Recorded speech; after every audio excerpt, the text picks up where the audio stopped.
Welcome to episode 604 of Salsidoparanormal. I'm your host, James Salsido, and tonight we are talking about haunted places in the U.S.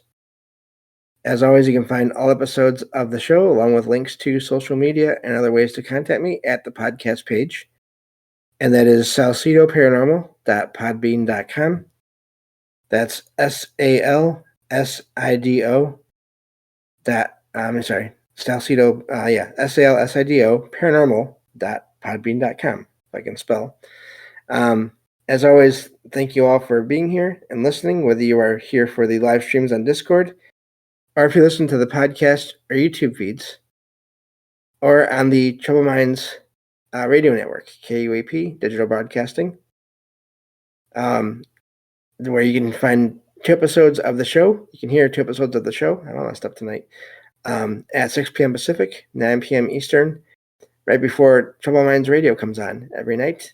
Again, I want to thank Michael Strange, host of Troubled Minds Radio, Troubled Minds, if I can talk, for putting all my shows up on the network and having me there. And of course, like I always say, I forgot to say, you can always happy to hear from you all, whether you have comments or questions or topic suggestions, or accounts of paranormal experiences, whether they're your own or from others that you trust. Happy to either read those or have you join me on the show to talk about them. So if you'd like to support the show, there are some different ways to do that. You can always share the show with others and rate and review it on your favorite podcast platform. You can also find books I've written over on Amazon, paranormal fiction and nonfiction, with a new one coming out as soon as possible. I'll let everyone know when that happens. And you can also sign up for Patreon, where you'll find 2 new episodes every week, usually probably on the weekend, of true paranormal stories from the web. And that's for any paid membership tier level there. Or you can just make one-time donations through PayPal. Support is never expected, but always appreciated, as there are expenses in making these shows, from equipment to research materials to travel expenses in some cases. And so tonight, again, we're talking about haunted places in the U.S., still working through Arkansas. And that's where we're at tonight. And let me get back to the document here. And all these articles that I read from will be in the episode description for this episode, and always for these episodes whenever I do these kinds of shows. Keep in mind as well, please check out information on the current condition or state of these locations before you visit them, to make sure that they're open for visiting, and because things can change from when these articles come out between then and now, and so I always want to make sure that you all are safe and not breaking any rules by trespassing, because that's not a good thing for a lot of reasons, like I said. So this next location is the Allen House in Monticello, not sure how you say that, Monticelllo. It's a historic house that is rumored to be haunted by the spirit of a young woman, and who apparently passed under mysterious circumstances in the 1940s. So this first article is from hauntedrooms.com. Excuse me. And the title reads The Haunted Allen House, and just basically the location there. So this Allen House is reportedly still haunted by its former owners. So Joe Allen, it says, who had the house built, he was a successful businessman and also an outstanding, says, Monticello citizen there. It says, apparently he died he passed due to a heart attack during a demonstration of a motor vehicle for sale. He was survived, it says, by his wife, Ceddy, Ceddy. I'm not sure if that's correct or not. I did copy and paste it, so this isn't AI this time messing it up, possibly. And his 3 daughters, So let's see here. Louis, I'm guessing, or Louise. And then Lonnie and Liddell. He also had a son named Walter Edwin, who passed during infancy, unfortunately. But again, further back you go, the more common that seems to have been, apparently. One of his daughters, Liddell, passed in the house as well. Not long after she had passed, though, Joe decided to move the family to a different location. But this Liddell was left in the house. I'm guessing, let's see here, at the house, maybe? I'm not sure. Maybe they mean her apparition. I'm not sure. It's not really clear there. Apparently, the house was turned into cheaper apartments, and at that point, that's when tenants there started seeing this girl for themselves. There was a doctor who lived in the house that thought that the ghost stories were far from genuine. It says, but then there were pictures that he took of the place, and once they were developed, he could see this apparition in a mirror in one of the photos. That's odd, because you have a camera taking a picture of a reflective surface. Wow, I wonder how that would work and what that would do. Anyway, another couple that lived there apparently claimed to have seen Liddell's spirit inside a closet. After trying to close the door, they heard someone giggling. So this is a girl. So it says one of the floors were also turned into a retail shop. The ground floor there says, and apparently every night the storekeeper would lock the door, and when he came back in the next morning, he would find some of the things missing. Now you get this with apparitions and entities, and sometimes they find things that are interesting to them, and they'll take them, or they may even just be thinking that they're borrowing them. You never know. And they'll be apparently gone somehow. So it doesn't say that they were ever returned or anything like that. So I don't know. It says other people that lived in the house have heard footsteps on the upstairs floors and voices and crying, apparently. The police have even been sent to the location many times for fear of intruders, but of course, whenever they check everything out, there's no one else there when they search the place. So the house was built in 1906. Again, and it was built by renowned architect Sylvester Hotchkiss. I'm not sure. Hotchkiss? Hotchkiss. And builder Josiah Barclay White. It was built again, like it says in the beginning of the article here, for Joe Allen and his family. It's more of a mansion than a house, it says, occupying 8,000 square feet. Has a full attic and 3 stories. Apparently, it's a combination of Queen Anne, Gothic, and neoclassical architecture styles. And says that Carol Wilson, who was an author who lived in the Allen house for quite some time, has created a novel describing her experiences there. So that's pretty neat when you have people that can write or even do any kind of art that use real life places for inspiration for things. At least I think anyway. It says the house is now a private residence. So again, here's why I always mention check out these places before you just go and visit them.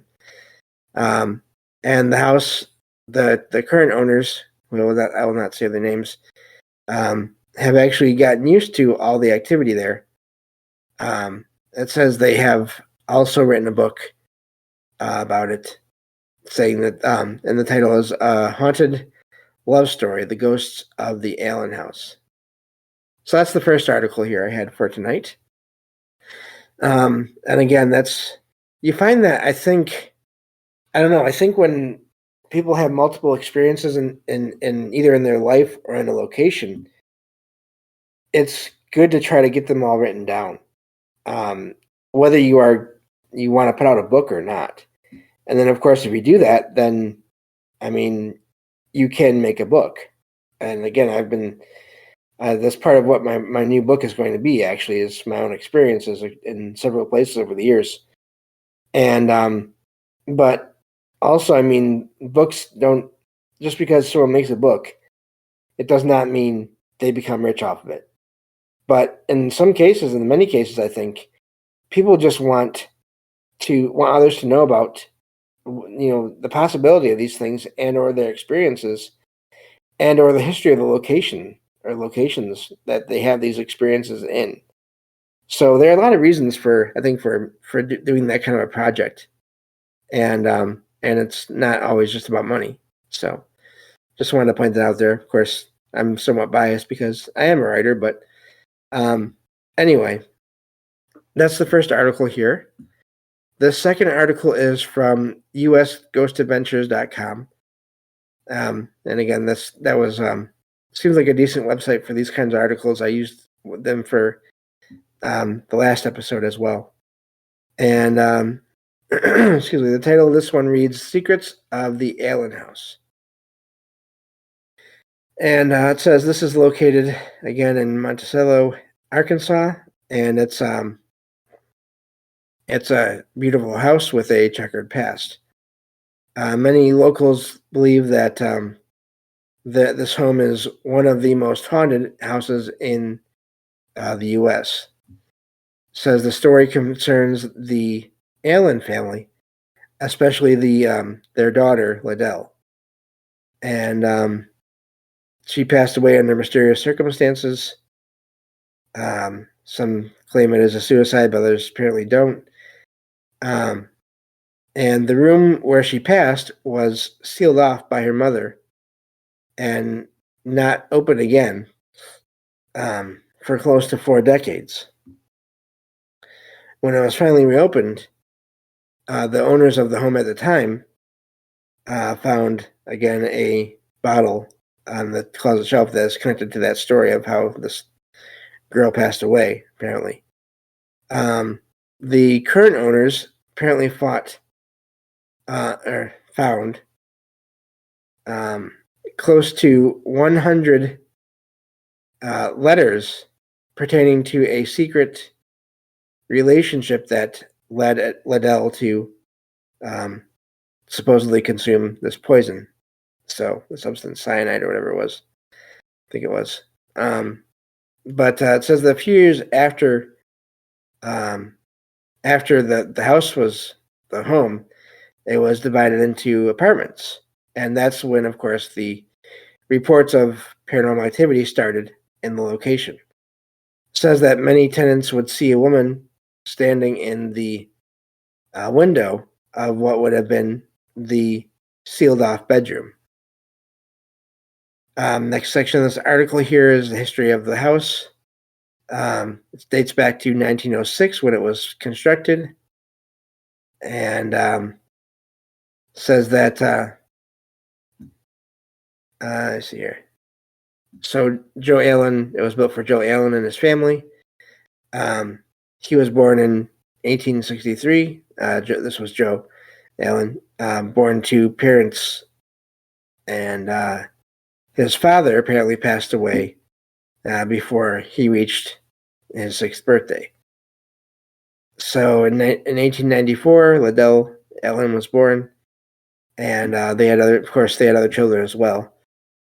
And let's see here. It says that there was so the Allens enjoyed their home and their lives in the area, with Joe being successful in business, and there was even an Allen Hotel in 1912, apparently. And because of his role as a significant owner, he was given the chance to name a new town just south of the area, and he named it Liddell after his middle daughter. So he passed away during a demonstration again of vehicle.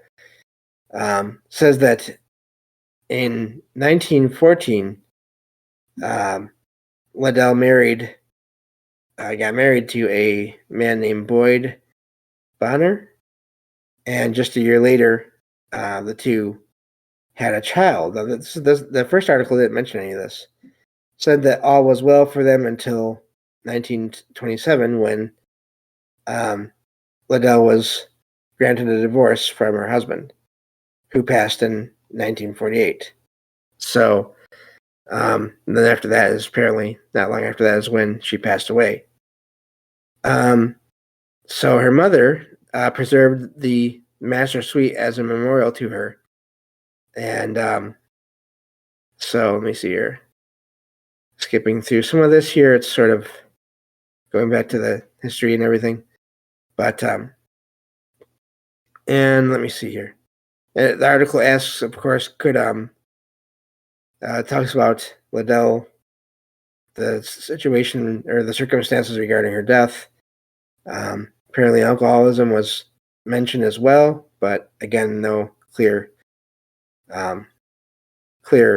definition or what do you call it? No clear series of events was ever discovered or figured out. So, and now it gets to the paranormal activity here. It says that these days, people that have visited the location, apparently this must be out. I don't know. It's hard to say. These articles, they have like dates, but I don't see it here on what I copied and pasted. But apparently people that have been around there, in and around the house, have reported seeing Liddell. And she's been seen in pictures in the houses that have been taken out of the house's mirrors.